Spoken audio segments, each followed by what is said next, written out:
大家好，我是交通小王。现在天气逐渐变冷了，我们这儿气温也降到10来度了，所以晚上饭店用的空调就需要制热了。刚才有个客户打电话说他的空调不制热了，然后还说内外机都能正常运转，而且是头一天好使，第二天就不好用了。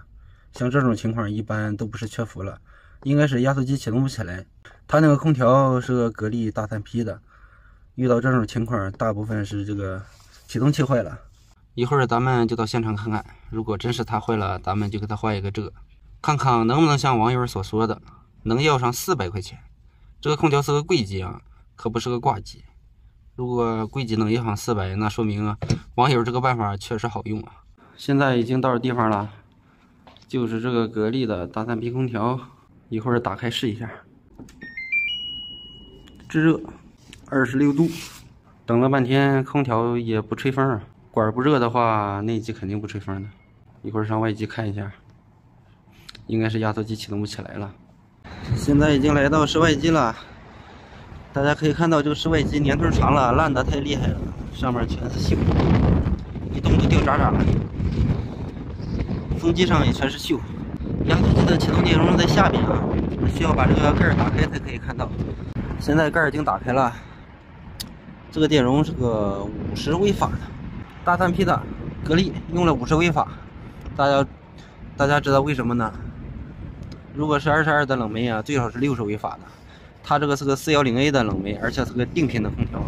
看这个地方啊，本机采用410A 的，这个空调是10年生产的，说明这个空调是最早期的用的410A 的，而且是个定频的。虽然是格力空调，410A 冷媒的盘管特别细。正常如果是22的，最好是9个的盘管，这个一看就是8个了，这个比较细的，因为410A 能效比高嘛，没必要用太粗的管子。这是个双片的，双整片，所以说为什么现在这厂家都用环保冷媒啊？因为节约成本啊。同样的批数，材料费可能会降低到原来的2/3，可以节省1/3。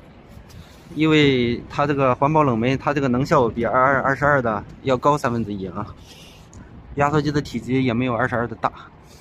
一会儿咱们就给它换一个，现在给它换上了科技与狠活，一会儿试一下看看空调能不能正常制热，就是它的问题呀，没别的毛病。启动器换上以后，经过5分钟的预热，现在空调已经出热风了。